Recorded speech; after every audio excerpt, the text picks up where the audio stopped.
Ok, vitiligine. Allora, lei ci ha spiegato che da un punto di vista strettamente biologico l'ha ereditata dal padre, ok? Ehm, Da un punto di vista invece di vite parallele, quello che mi mostra è che lei è una ragazza giovane, ma io non penso neanche che sia maggiorenne, avrà 15 o 16 anni qua. E penso indiana. E vedo che lei viene come sfigurata dall'acido perché ha respinto un corteggiatore molto facoltoso. Cioè i genitori avevano già praticamente accordato questo matrimonio, ehm, però lei proprio si era ribellata strenuamente. E allora per disprezzo, questo pretendente aveva fatto questa azione su di lei. L'acido. Sì, che vedo che lui le getta così, ok?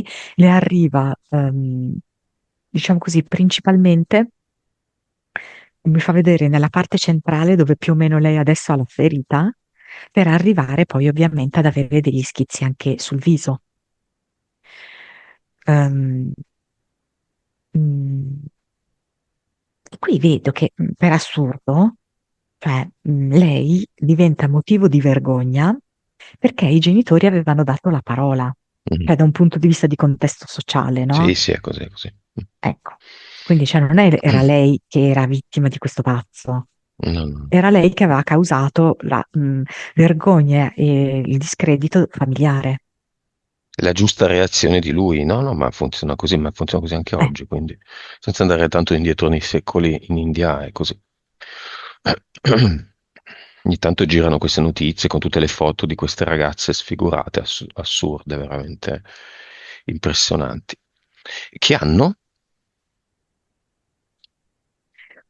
però non me lo dà così recente, si vede che è proprio una cosa rimasta, no? Perché mi sembra che, aspetta, eh, che mi fa vedere due date un po' diverse, perché una mi fa vedere 1973, Mhm. però non capisco perché poi mi fa vedere 1893. Non so, Due vite, magari. può darsi che magari si assomiglino un po'. Con la ripetizione di questa esperienza. Devo dire una cosa, Mm, cioè sempre considerando che è tutto un gioco e che questo gioco prevede proprio che le vite si vadano ad allacciare le une alle altre per crearci dei blocchi. E quello che vedo è che il padre di questa ragazza indiana è sua madre, è quella che è stata poi sua madre. Ed infatti cosa è successo? Che poi qua la madre in realtà ha avuto bisogno di lei, perché hanno cambiato un po' i ruoli, ovviamente, no? Mentre in quella vita il padre l'aveva proprio quasi detestata per la vergogna che aveva provato, in questa vita la madre è molto bisognosa di lei, ma è anche stata comunque dolce, amorevole, ok? In qualche modo per recuperare, va bene? Ma rimanendo sempre ehm, delle vite molto invischiate, ok? mhm. Molto difficile per la madre di Teresa, questa vita attuale, ma in fin dei conti anche per Teresa. Ok, la vitiligine ha delle cause generiche per tutti.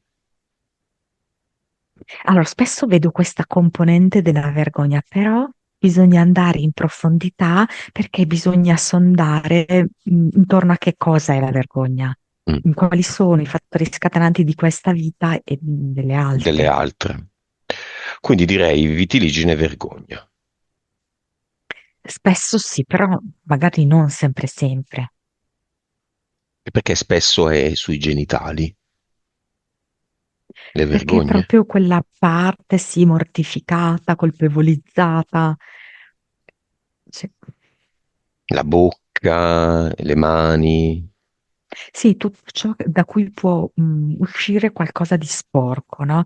Dalla bocca possono uscire, sai, si dice a volte anche lavati la bocca, no? Mhm. Mm, per non esprimerti male, le mani sporche, i genitali sono sporchi, un po' perché realmente lì ci può essere una particolare proliferazione batterica, eccetera, e poi perché ha a che fare con la sessualità, I piedi. chiusi dentro le scarpe che sudano, eccetera. O a contatto col terreno, quindi la prima parte del corpo che si Porcano. sporca.